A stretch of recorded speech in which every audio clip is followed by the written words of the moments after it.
সুপ্রিয় দর্শক, আসসালামু আলাইকুম। আপনাদের সবাইকে স্বাগত জানাচ্ছি এখনকার আলোচনায়। আপনাদের সঙ্গে আছি আমি সিরাজুল ইসলাম। দর্শক, মধ্যপ্রাচ্য থেকে আমেরিকার ঘাঁটি এবং সেনা প্রত্যাহারের চিন্তা করছে মার্কিন প্রেসিডেন্ট ডোনাল্ড ট্রাম্পের প্রশাসন। তার কারণ কি? তার কারণ একটাই, ইরানের হামলায় এগুলো এত ভয়ঙ্করভাবে ক্ষতিগ্রস্ত হয়েছে যেগুলো ঠিকঠাক করা অনেক কঠিন ব্যাপার। শুধু তাই না, ঠিক করার পরে এইগুলোর নিরাপত্তা নিশ্চয়তা কে দেবে? সেই নিশ্চয়তা মার্কিন প্রশাসন পাচ্ছে না। এদিকে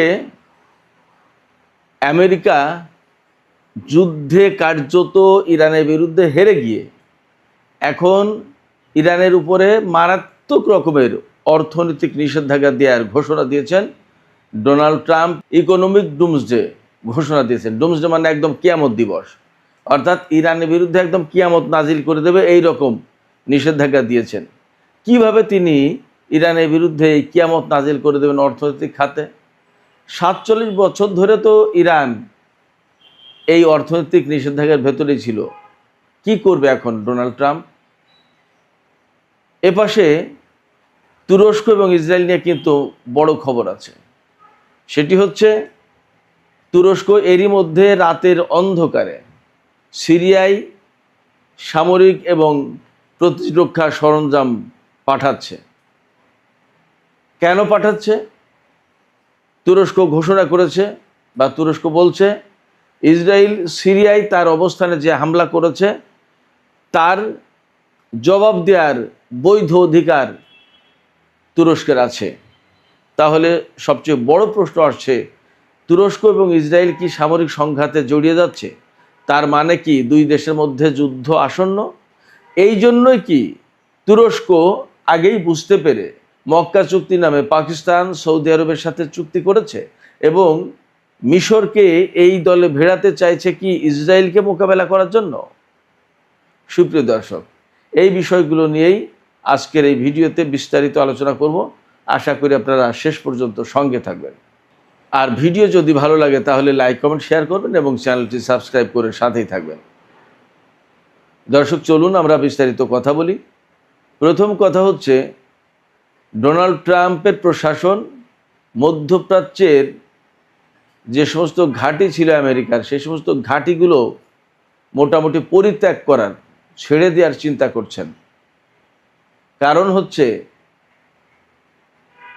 যে এই যে 6 মাস ধরে কম বেশি যে যুদ্ধ চলেছে ইরানের সাথে, এই যুদ্ধে মার্কিন ঘাঁটিগুলো ব্যাপকভাবে ক্ষতিগ্রস্ত হয়েছে। আপনারা শুনলে অবাক হবেন যে কাতারের আলুদেদ বিমান ঘাঁটিতে কিন্তু সেন্টকমের সদর দপ্তর ছিল। এই সদর দপ্তর এক পর্যায়ে সরিয়ে জর্দানে নিয়ে গেছে। সেখান থেকে সরিয়ে এখন শোনা যাচ্ছে দিয়েগো গার্সিয়া এই দ্বীপে নিয়ে গেছে। এটা কিন্তু ব্রিটিশ দ্বীপ।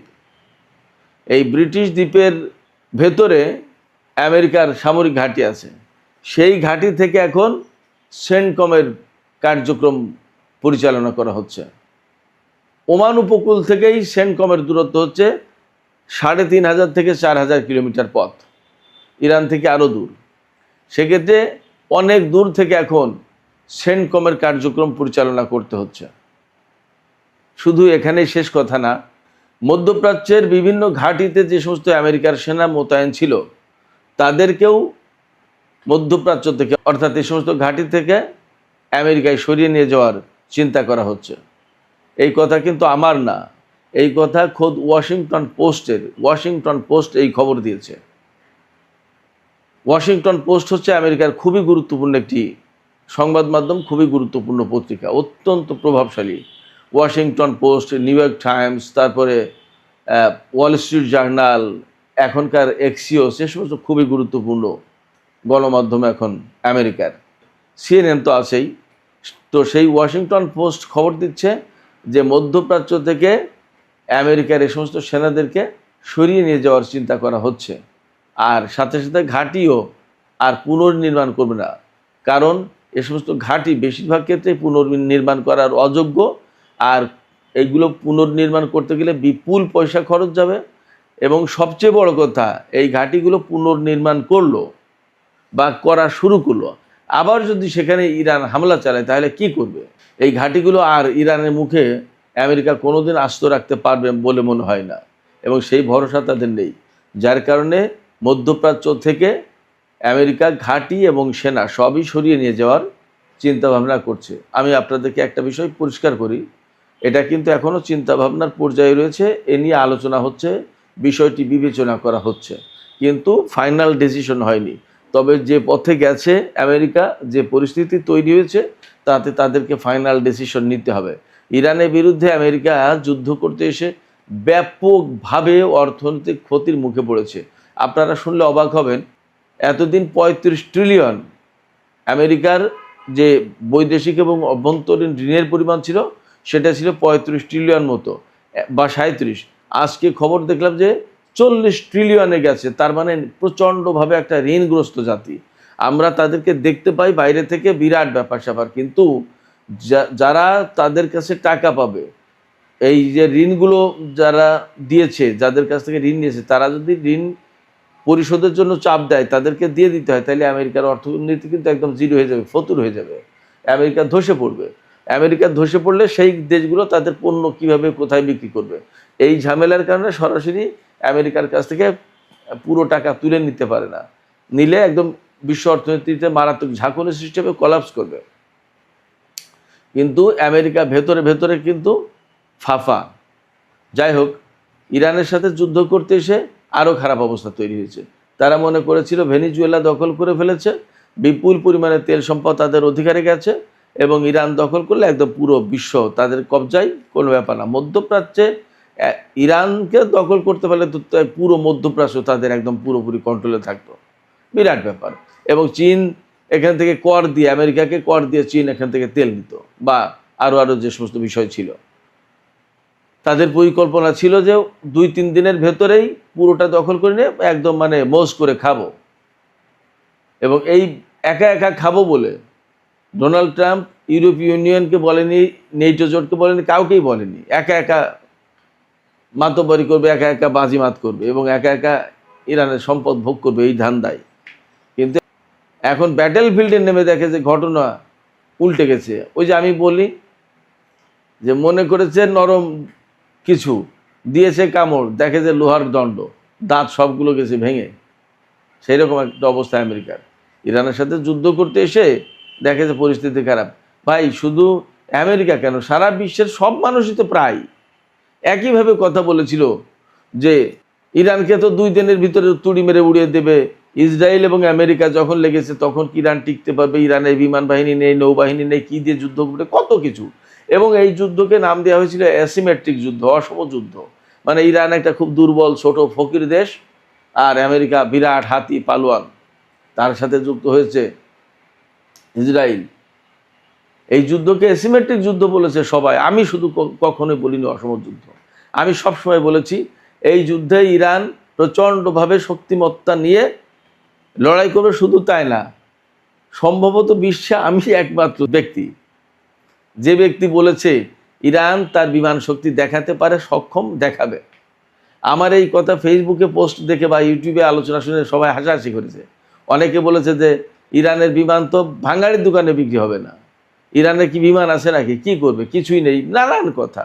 আমি বলেছি যা আছে তাই দিয়েই দেখেন কত কিছু করবে, দেখায়নি তারা। বলা হচ্ছে দ্বিতীয় বিশ্বযুদ্ধের পরে এই প্রথম মার্কিন বাহিনীর উপরে কোনো দেশ বিমান হামলা করলো, বিমান হামলা। আর আমেরিকার সেনারা যে ব্রেন ইনজুরিতে ভুগছে ক্ষেপণাস্ত্রের আঘাতে, তাদের তো মাথায় আঘাত আনেনি, ক্ষেপণাস্ত্রের এত ভয়াবহ শব্দ এবং ভূকম্পন, তারা ট্রমাটাইজ হয়ে গেছে, ব্রেন গোলমাল পাকিয়ে যাচ্ছে সবগুলোর। কারণ তারা ক্ষেপণাস্ত্র মেরে অভ্যস্ত, ক্ষেপণাস্ত্রের আঘাত খেয়ে অভ্যস্ত না। তো ইরান সেটা দেখিয়েছে। কম ঠেলায় আমেরিকা মধ্যপ্রাচ্য থেকে ঘাঁটি এবং সেনা প্রত্যাহারের চিন্তা করছে না। এইখানে খেলা অন্য একটা জমবে। সেই খেলাটা জমবে বলতে জমে গেছে। আমেরিকা যখন এখান থেকে সরে যেতে বাধ্য হচ্ছে, কেন? কোনো মতেই রাজনৈতিক কূটনৈতিক চাপের কারণে না, একেবারে সরাসরি সামরিক সক্ষমতা দিয়ে ইরান আমেরিকাকে এই কাজ করতে বাধ্য করছে। এখন এটা সামরিক বিজয় ইরানের। তো সামরিক দিক দিয়ে যখন এই রকমের চাপ সৃষ্টি করেছে, আমেরিকাকে নতজানু করে ফেলেছে, তখন এই যে আমির উমরা সাহেব, রাজা বাদশারা মধ্যপ্রাচ্যে যারা ছিলেন এবং তাদের প্রভু আমেরিকাকে যারা এতদিন এখানে আশ্রয় দিয়েছিলেন, এবং আশ্রয় কেন, তার আমেরিকার নিরাপত্তার চাদরে তারা নিজেদেরকে আবৃত করে ফেলেছিল যে আমরা একদম সেফ, আমেরিকা আছে, সমস্ত সব কিছু তারা করবে। এখন আমেরিকা যখন চলে যাবে এখান থেকে, এই ঘাঁটিগুলোর কি হবে? এই জায়গায় সবচেয়ে বড় একটা প্রশ্ন আছে। এই যে মক্কা জোট হলো, এই মক্কা জোটের আসল উদ্দেশ্যটা কি? এই মক্কা জোট যদি ইসরায়েলকে মোকাবেলার জন্য বা আদার শক্তি, তাদের শত্রু যারা, তাদের মোকাবেলার জন্য যদি গঠন হয়ে থাকে, সেটা এক হিসাব। আর এটা যদি ইরানকে মোকাবেলার বা ইরানের সাথে যে সমস্ত প্রক্সি ফোর্স আছে তাদের মোকাবেলার জন্য হয়, তাহলে কিন্তু আর এক হিসাব। এবং তখন আমেরিকা ইসরায়েলের সাথে যুদ্ধের পরে এই জোট, যে এই জোটের সাথে ইরান এবং এই প্রক্সি ফোর্সের যুদ্ধ হবে, এটা কিন্তু অনিবার্য। ব্যাপারটা যদি এইভাবে যায়, কেন বলছি এই কথা? বলছি এই কারণে, না, এই প্রসঙ্গটা আমি রাতের ভিডিওতে আলোচনা করি। মক্কা জোটের সাথে ইরানের কেন সংঘাত অনিবার্য হয়ে উঠতে পারে, আমি সেই প্রসঙ্গটা রাতের ভিডিওতে আলোচনা করি। এখন আর এদিকে যাব না, আমি ইসরায়েল এবং তুরস্ক প্রসঙ্গটা বলি। আর এর আগে আমেরিকা যে ইরানের উপরে ইকোনমিক ডোমসডে ঘোষণা করেছে, সেইটা নিয়ে একটু ছোট্ট করে আলোচনা করে তুরস্ক ইসরায়েল আলোচনা করে শেষ করব এখনকার ভিডিও। ডোনাল্ড ট্রাম্প ইরানের বিরুদ্ধে ইকোনমিক ডোমসডে ঘোষণা করেছে। ইকোনমিক ডোমসডে ঘোষণার মানে কি? এর মানে হচ্ছে যে ইরান কোনোভাবেই কারোর সাথে কোনো ব্যবসায়িক লেনদেন, কোনো আর্থিক লেনদেন পৃথিবীর কোনো দেশের সাথে করতে হবে না। আমেরিকা বলেছে ইরানের সাথে কোনো দেশ যদি সামান্যতম বাণিজ্য লেনদেন এই সমস্ত করে, অর্থনৈতিক কর্মকাণ্ড পরিচালনা করে, তার বিরুদ্ধে নিষেধাজ্ঞা দেওয়া হবে। এখন বিশ্বের বহু দেশ যদি মিলে বলে যে না, আমরা আমেরিকার এই কথা মানব না, আমাদের প্রয়োজনে ইরানের সাথে আমাদের লেনদেন করতে হবে, আমরা করব, তাহলে আমেরিকা কি করবে?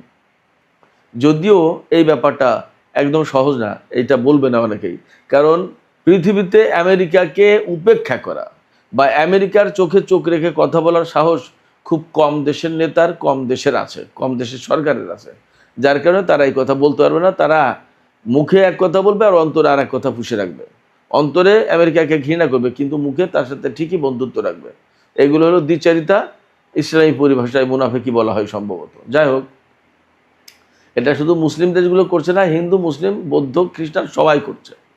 আমেরিকার সাথে সম্পর্ক রেখে তাদেরকে চলতে হবে। তবে আমি আপনাদেরকে বলি, আমার বিশ্বাস যে সামনে যে ব্রিক্স সম্মেলন বা এর আগেও জরুরি পরিস্থিতিতে হয়তো অনেকেই মিটিং করতে পারে বা ভেতর ভেতর আলাপ আলোচনা করতে পারে, ইরানকে পৃথিবীর অনেক দেশ এখন আর মাইনাস করবে না, তারা লেনদেন করবে। চীন তো কিছুদিন আগেই বললো, আমি ইরানের সাথে কি করব না করব, কোনটা লেনদেন করব কোনটা করব না, সেটা আমার ব্যাপার, তুমি তো ডিকটেট করতে পারো না। এবং চীন তো আমেরিকার কথাই চলে না।